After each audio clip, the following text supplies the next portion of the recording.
Hello everyone, and welcome to Rainier View. My name is Michelle. Thank you so much for joining us today. For those of you that are new with us, we have several resources for you at rainierview.org/RVCC Online. These include a great lesson for your kids, links to our youth materials, and more. You can also submit a connection card to let us know a little bit about you and your family, as well as prayer requests so members of our team can be praying for your needs. For today, we're going to have a couple of songs by our worship team, then straight into a communion moment together, followed by a message. So if you want to participate in communion right after the worship songs, you might want to hit pause, get the bread and juice ready, and then come back. Again, thanks for being here with us and enjoy the service. All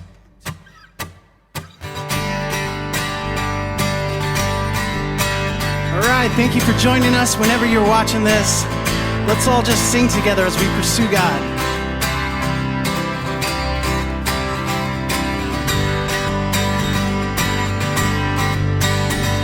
The whole earth is filled. The whole earth is filled. Filled with your glory. Filled with your glory. My whole life is filled. My whole life is filled. Filled with your glory. Filled with your glory. The whole earth is filled. The whole earth is filled. Filled with your glory. Filled with your glory. My whole life is filled.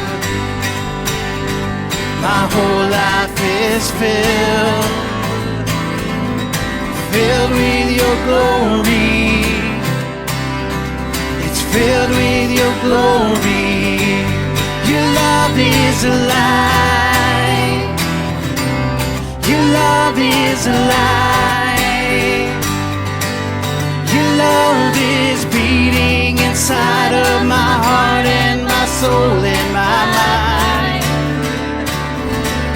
Your love is alive.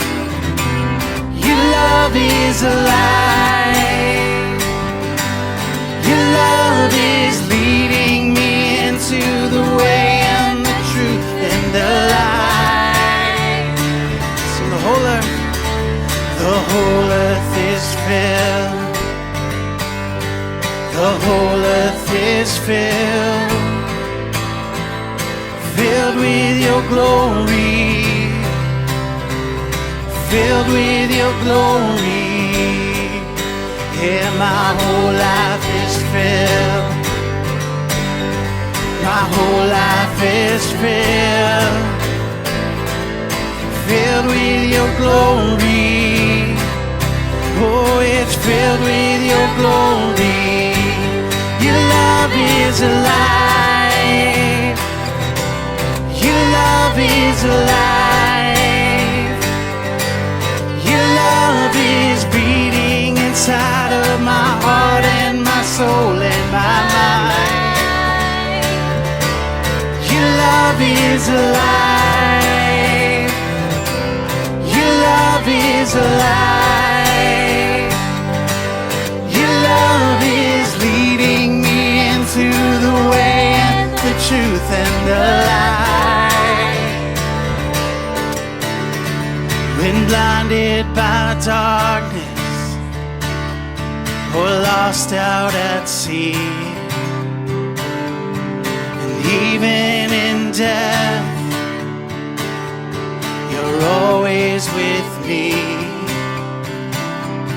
And when I am fearful, I won't be afraid. Oh, Spirit, remind me your presence remains.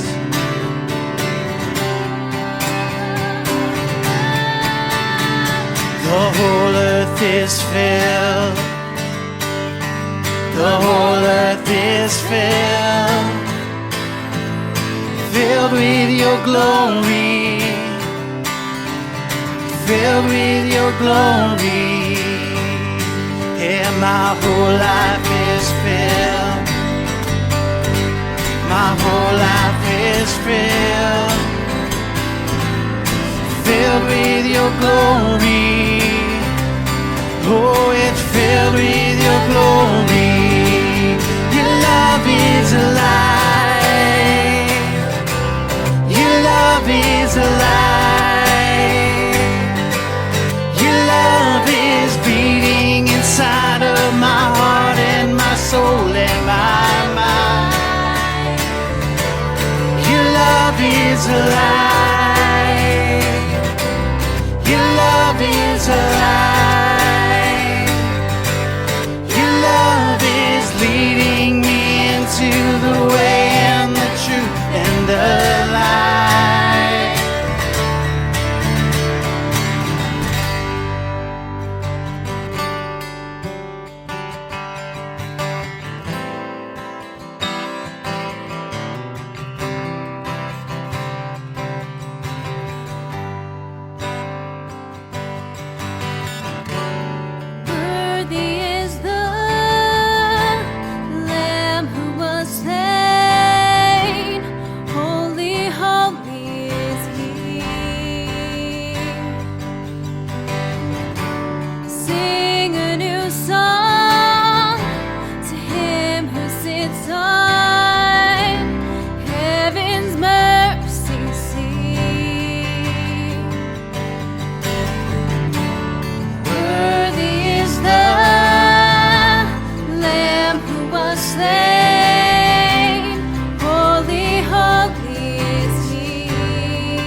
You are my everything, and I will adore you.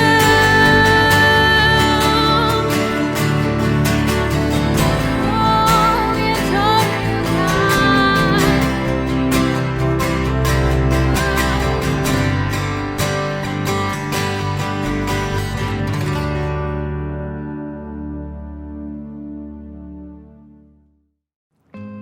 We're going to move into a time of communion. So if you want to grab the cup of juice that you have at home, which represents the blood of Christ that was shed on the cross for you, and the little piece of bread or cracker that represents the body of Christ that was broken for the forgiveness of your sins.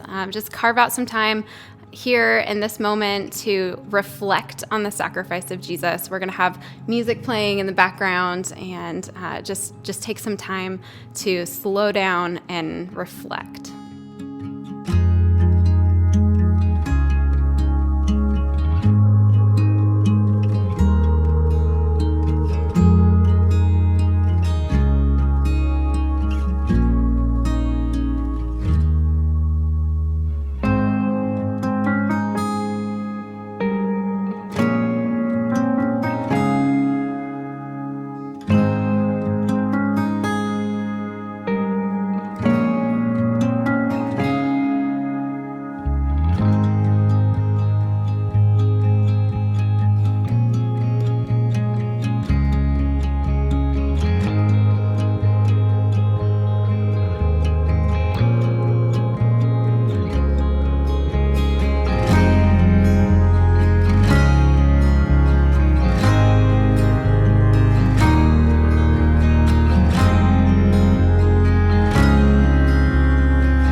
There are many ways to stay up to date with us, including our regular church emails.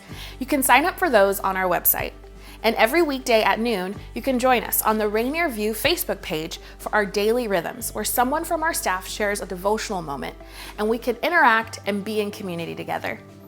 There's one thing in particular coming up that we're really excited about. So here's Jess to share a little bit more about that. We are really excited to invite you to come and participate in Rooted with us. We launched Rooted almost a year ago here at Rainier View, and the purpose of it is for us to be able to learn the 7 different spiritual rhythms that we believe are essential for followers of Jesus Christ to be able to grow in their faith. And so, a lot of people have been like, well, I've been a Christian my whole life. Do I really need to go through Rooted? You get out of Rooted what you put into Rooted. And I know for me, every time that I have participated in it, it's been 3 times now, I have heard from God in different ways. And so I have my cardboard testimony from my very first time ever doing Rooted.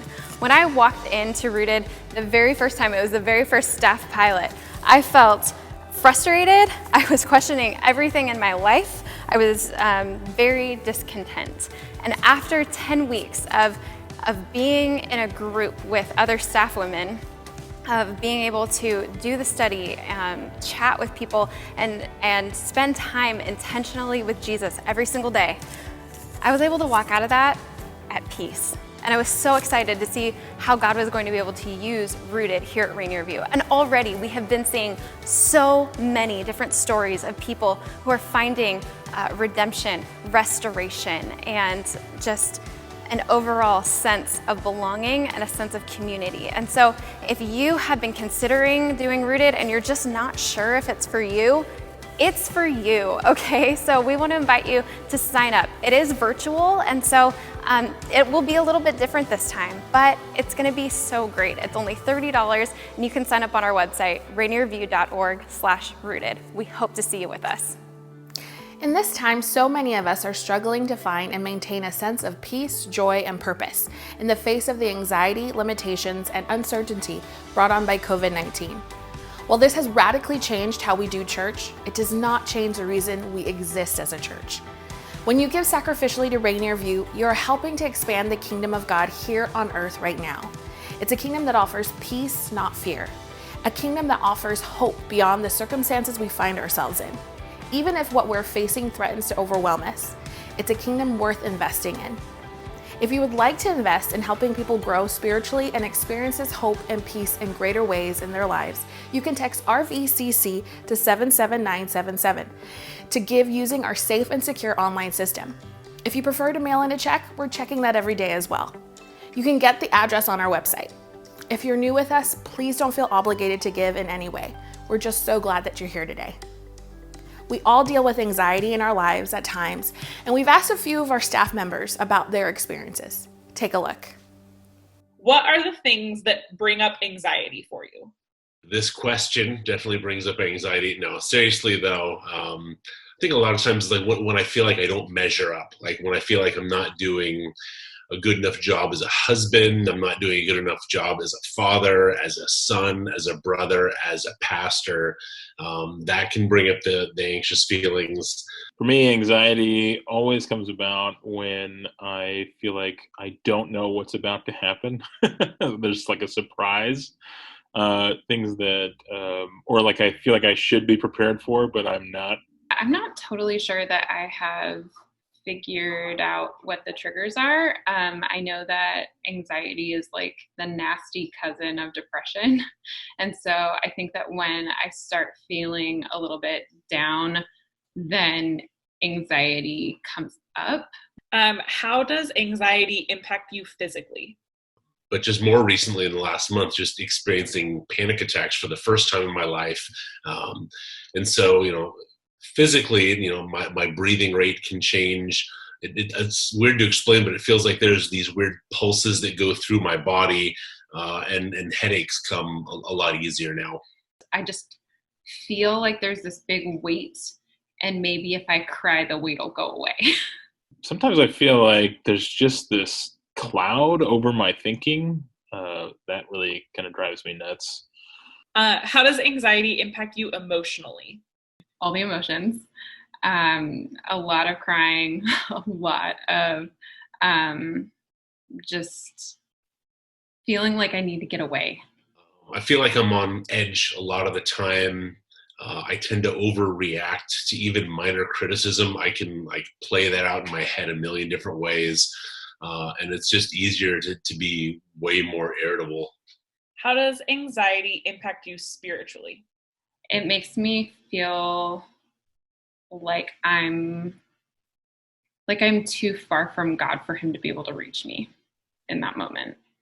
I think the best way to describe it is it feels like my Wi-Fi signal with God goes down. Like there's just this wall that goes up, and I'm calling out to him, but I don't know if it's because of anxiety or whatever's going on. It just feels like there's some sort of a disconnect between he and I. And sometimes I feel like it also makes me think that I'm failing God, which is a spiral in and of itself that leads to feeling guilty, and then that leads to stress, and then that leads to feeling anxious, and then So it kind of pulls me away from trusting God in the way that I feel like I should be. What are some of the things that you say to yourself when you feel anxious? What's that negative tape that plays in your head?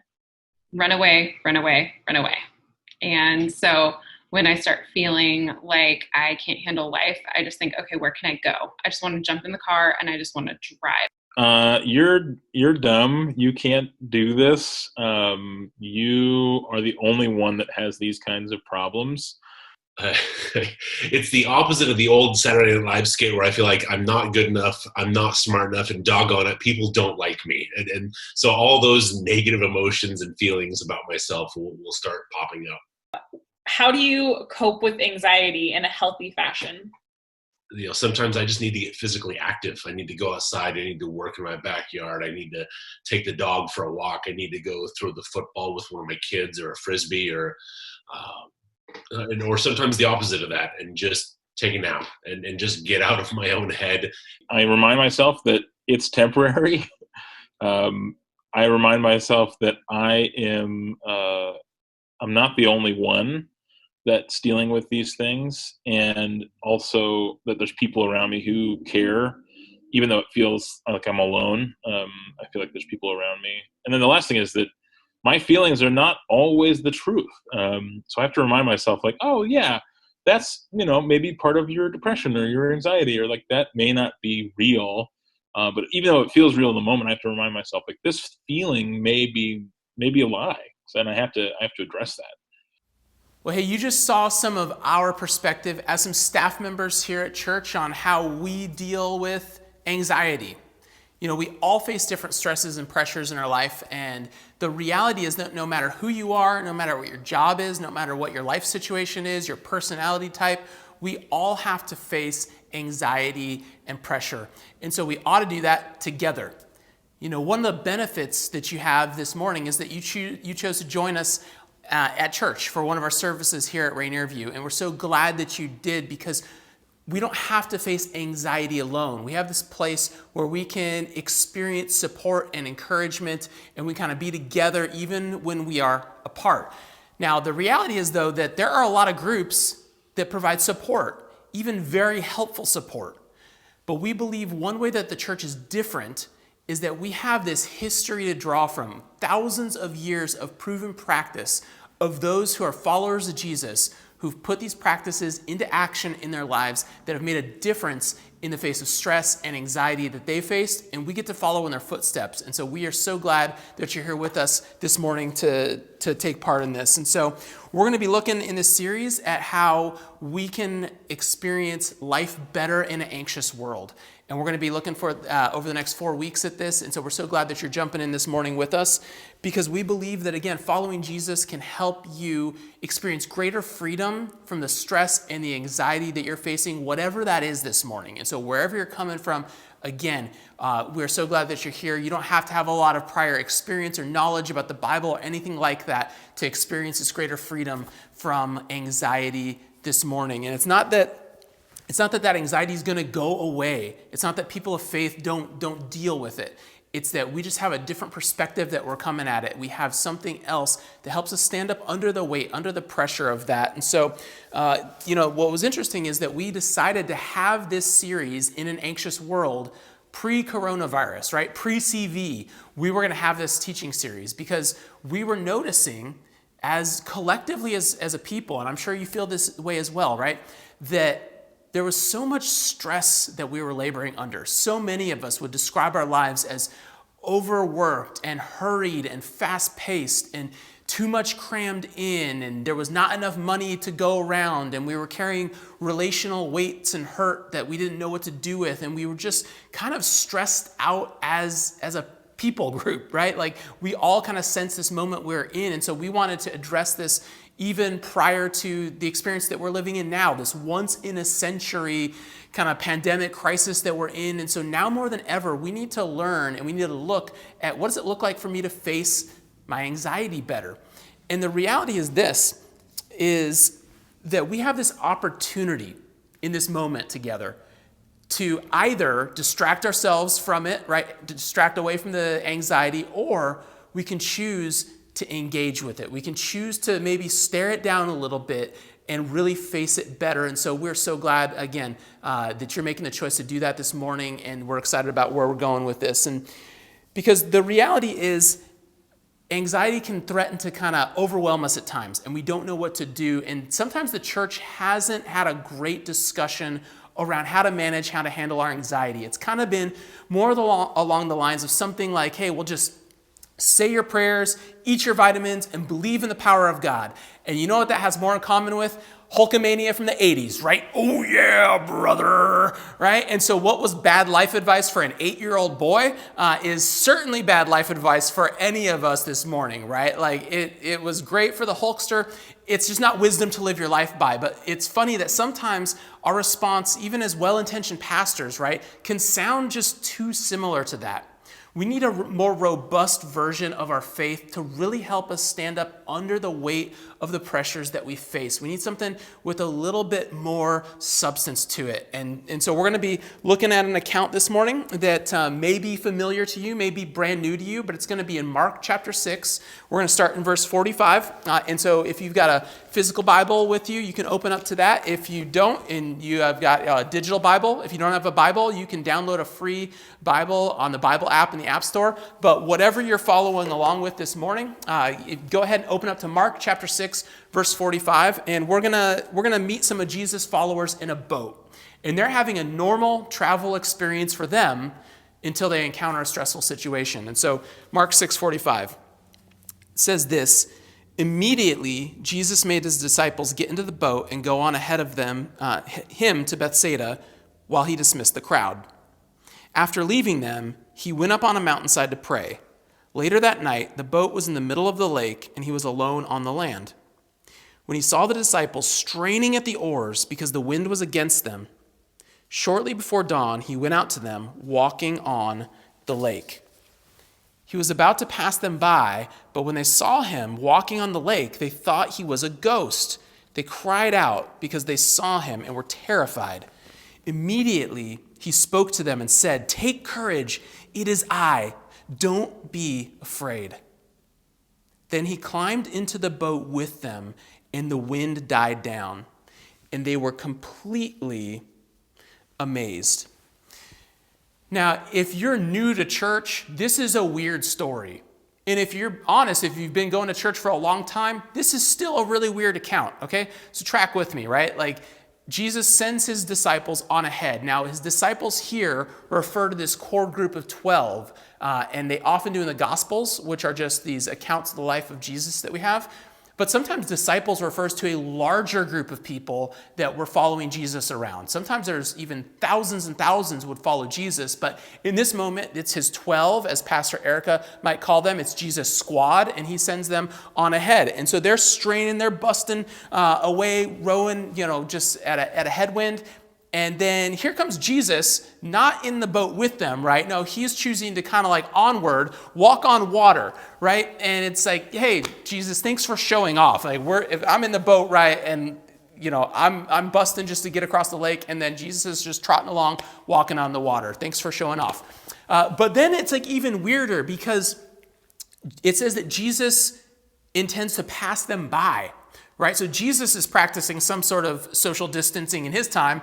I don't know if his disciples, he just had enough with them. He's like, guys, I need some space. We don't know what's going on, but he's just walking on the water, and he's going to pass them by and let them just continue to break their backs, rowing across the lake in the middle of this windy storm that's going on. And so what is going on here, right? Like, this is a strange account if we're really being honest. But here's the thing.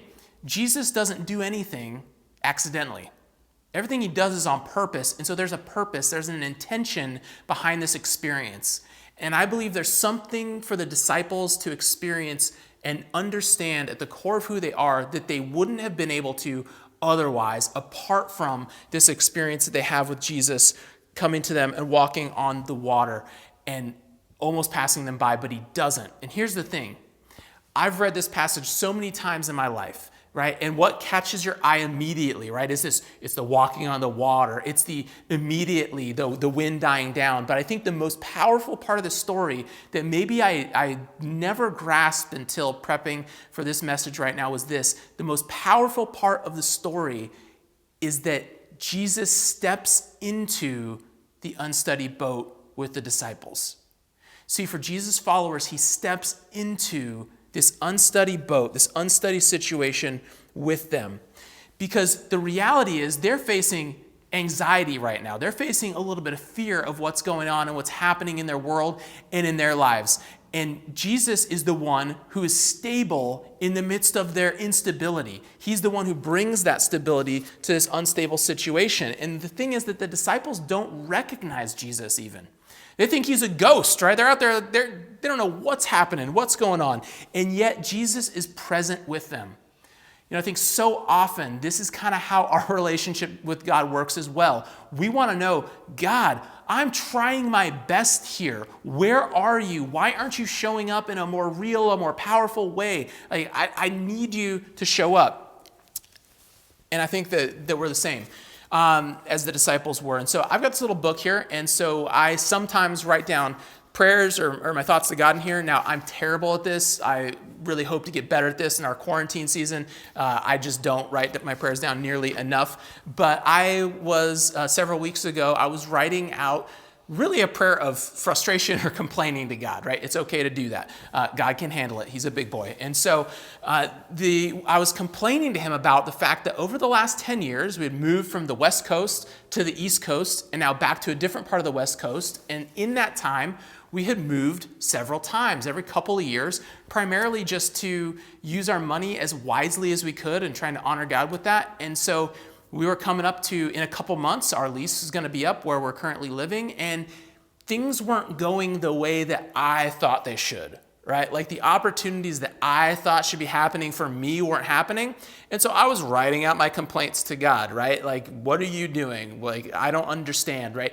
And writing this stuff out. And the funny thing was, I came back to a prayer that I had written a few weeks later, and God had answered my prayer in a far better way than any of the options that I would have considered, right?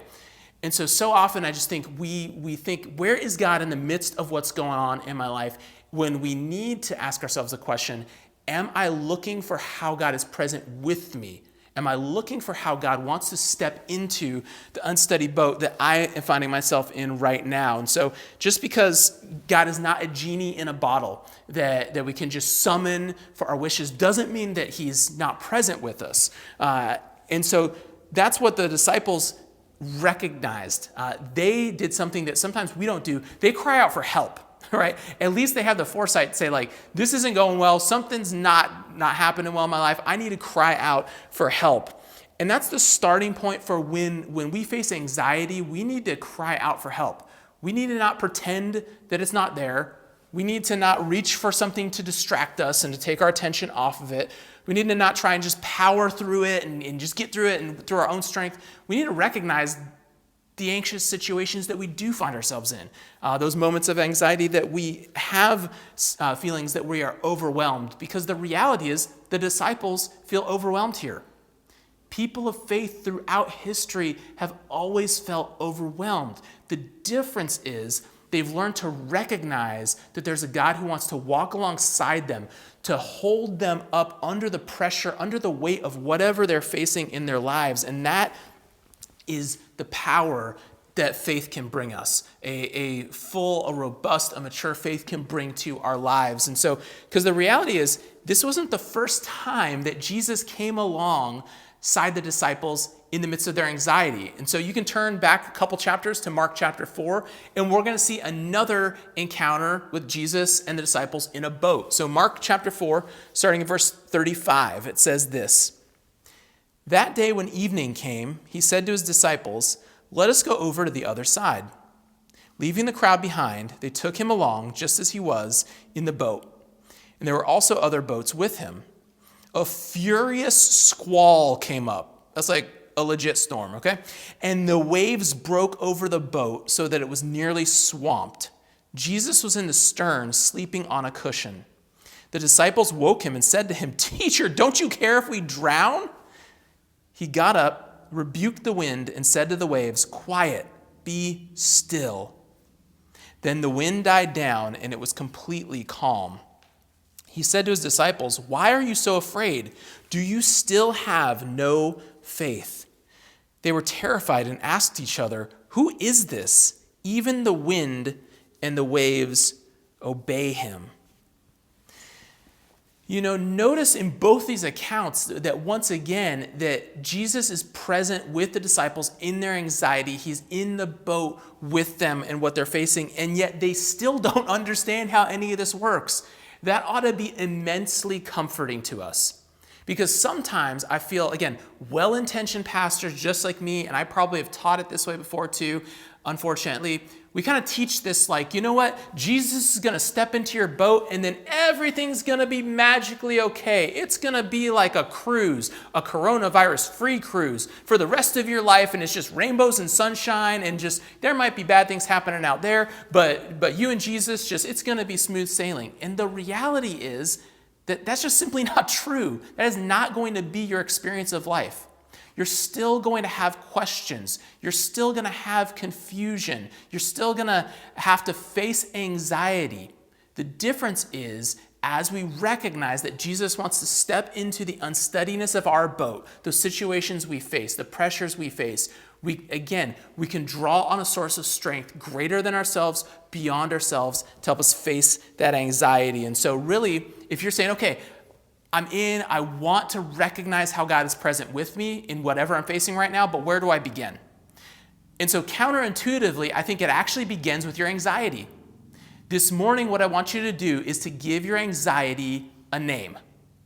Okay? Give your anxiety a name. Because the first thing that you need to do is gain perspective, honest perspective about the situation that you're up against, the situation that you're facing. Really, what is making your life feel unsteady right now? What is kind of rocking the boat of your life? Maybe for you right now, it's a fear of when you're going to be able to get back to work or to get back to earning the same amount of money pre-coronavirus that you were, and your financial world is rocking and you don't know where it's going and where it's going to be. You have to name that anxiety. Maybe the anxiety for you are an essential worker, you're a medical professional, and you are just exhausted. You're wondering, when am I going to get a break? Or am I going to get sick at work? Or even worse, am I going to inadvertently pass something on to somebody else and get them sick and possibly risk their life? And the unsteadiness of all that is causing your boat to rock, and you're not sure how to respond to all that. Maybe you're concerned about what this break, this extended break from typical schooling, is going to mean for your kids, and your heart breaks that they don't get to be with their friends, and you're concerned about their education, and maybe that's the unsteadiness of your boat right now. Maybe it's just as simply what we're all feeling and facing is just, when do we get some semblance of normal back, right? We want some semblance of normal, and when will the restrictions be lifted, and what will that mean, and what will that look like? And to some degree, we are all in the same unsteadiness of this boat right now. But the reality is that one day, we are going to go back to a version of normal. Not to the way things were before, but to some version of normal in our lives. And we're going to be trading one storm of life for another. And so we're going to go back to those more normal storms of life. So if you're a teenager or a young adult here in the room you're watching, you're going to be having to wrestle with those pressures, right? Of, well, am I getting good enough grades to get into a good enough college? Am I going to land the right internship so I can get a good life and I can have a good life with a good job, right? And all that pressure on you, that are you going to do well enough in school? Maybe on the opposite end of the life spectrum, you're facing retirement coming up, and you've got this nagging fear that you don't have enough saved for retirement, and you don't know how long you can keep working, or maybe how long the money is going to stretch and last in those retirement years, and you have anxiety about how you're going to face that and how to answer that question in your life. Maybe you're just, honestly, you've got a job and you're thankful for that. But if you were honest, if you could leave that job tomorrow, you would, but you feel like you can't. And you're carrying that weight. You're carrying that anxiety around this morning. And so the reality is that our stress and anxiety is not going to end once social distancing restrictions are lifted or changed or altered. We're just going to trade one stressor for another. The question is, in this time, are we going to give our anxiety a name, and are we going to use this moment in time to learn how to recognize how Jesus wants to come alongside me, how Jesus wants to step into the unsteadiness of my life, and to learn to recognize that better. And so I would encourage you, either right now even, you can go grab a piece of paper and pen, or right after this message, to grab that piece of paper and pen and jot down 2 or 3 minutes. Don't think, just jot down what is really causing me anxiety. Like at the root of who I am, what is the real thing, the real problem I have? Because if we overthink it, we'll rationalize it and we'll give a less honest name to what really is causing us to feel anxious right now. So be honest about it, give it a name, because once you name what your anxiety is, you can have a moment with it. You can kind of bookend it, and you can address the moments of anxiety that come your way. And so how do you do that? Well, then you can really begin to look beyond that moment with your anxiety. And so where do you begin with that? Well, it starts by looking up, I believe. It starts by looking up. And that sounds really churchy, I know, but that doesn't mean that it's not true. Because the reality is that maybe you've kind of relegated faith in your life to a sort of fairy tale, or just a collection of good ideas, or a nice moral code to live by. But if you're honest, maybe you're not even certain that you believe that there's a God who exists right now, and this situation has maybe rocked your faith in some way, shape, or form. But the reality is this: thousands upon thousands of years of human experience has seemed to teach us this unshakable truth, that we cannot thrive fully as human beings without recognizing that there is a power greater than us and beyond us and at work within us. And so I don't know where you're at this morning, but what is causing you to feel unsteady, and what do you have to lose by simply looking up? I would encourage you to do that no matter what's going on. And so we've got a prayer that we've put together for you to use this week. And so in your community groups, if you're in one here at Rainier View, you're going to look at that this week. If you're not, we have that resource, and you can find that on the website kind of listed below, and where you can grab that, and you can use this prayer to help you look up, to help you kind of frame those moments of anxiety so that you can kind of draw to a close that moment that you're facing with anxiety. And so it starts with looking up. The next step you can take with that anxiety then, and only then, is to look within. We can look within and continue by looking inside. Really what you're doing here is you're answering the question, right? What is my anxiety trying to tell me? Okay? It's kind of like, you think about Spider-Man, right? Spider-Man has his spider sense, and it kind of tingles when there's danger nearby. His spider sense is trying to tell him something. By the way, be like Spider-Man. Wear your face mask in public, okay? Just kidding. Don't walk into a store wearing a superhero mask. Like, we don't need anybody making the news for the wrong reasons, okay? Just wear a normal mask, please. But anyways, be like Spider-Man in the sense of listen to that sense, because anxiety is in some way a God-given feeling. It's a God-given emotion that we have. And so when we reach for things sometimes to numb that feeling, we're trying to escape it rather than listen to what it's trying to tell us, right? And so maybe we reach for literal drugs of choice. You literally reach for alcohol or opioids to numb that, to not listen to that anxiety. You know, the reality is, though, most of us, we reach for something else. We reach for this to distract us, and we just kind of mindlessly will scroll, right, for a couple hours every night to avoid dealing with those feelings of anxiety. But what if we learn to listen to what our anxiety is trying to tell us, right? When we've overextended our schedule, and we're not willing to let anything go, but we don't know what to do, right? What is your anxiety trying to tell you? You know, when you're in a relationship that's harmful to you, and you just can't imagine what your life might be like after breaking that relationship off, and you're not sure what to do, right? What is your anxiety that God has placed within you trying to tell you? What is that emotion trying to tell you? When your drug of choice is honestly overloading on carbs or sugar or caffeine, right, and you're not taking care of yourself physically and you don't feel good, what is your anxiety trying to tell you Okay? When we take the time to slow down, to think through that enough to answer the question, what is my anxiety trying to tell me?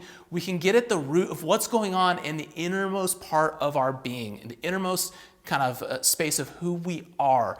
And that's a great place to look, because once we've looked up, then and only then we can look within to have that right perspective. And then lastly, to close out this moment with anxiety that you're facing, look around. Look around. God doesn't want you to just keep this to yourself. He wants you to be able to share with others when you've been able to process this, when you've been able to experience peace. We're meant to share that with others. Not in a like, I am so much better than you all kind of way. You should just do what I do and your life will be great, right? Like, we don't need another Instagram ad like that, right? Not that kind of sharing, but a kind of like throwing the life ring from the lifeboat kind of way of just sharing, hey, this is what's helped me process my anxiety. This is what's been helpful in my life when I've faced storms and I've recognized how Jesus has wanted to step into this unsteady boat in my situation. The thing I love about this is you don't have to have all of your questions answered to share about your experience. You don't have to have everything figured out to share your experience of how God has met you in the midst of your anxiety, how he's helped you stand up under it. And so you can look for ways to share that with others and how you've been able to do that even when you have questions. And so if you're watching this morning, by the way, and you feel like your boat is about to flip over, you're listening and you're saying, but Jeff, you don't understand what I'm up against. Would you reach out this morning? If you're watching live, would you go ahead and just reach out in the comment section or reach out on that digital connect card and just ask for prayer? We would love to follow up with you and connect with you in prayer. You can do so on our website at any time and submit those requests. One of us will reach out to you and just pray with you and be able to support you, because the reality is we were never meant to deal with anxiety alone. Again, as I said to open, we exist here at Rainier View to help create community, to help people engage in community, and we're going to be doing just that in week 2. Obviously, it looks a little bit different in this season, but nonetheless, it is so important. And so we hope that you'll come back, you'll join us next week as we talk what it looks like relating to others in an anxious world and how we can draw support, true support from one another. Hey, would you pray with me? God, we thank you for this moment wherever we are. And there's so many different stressors and anxieties swirling around us and within us.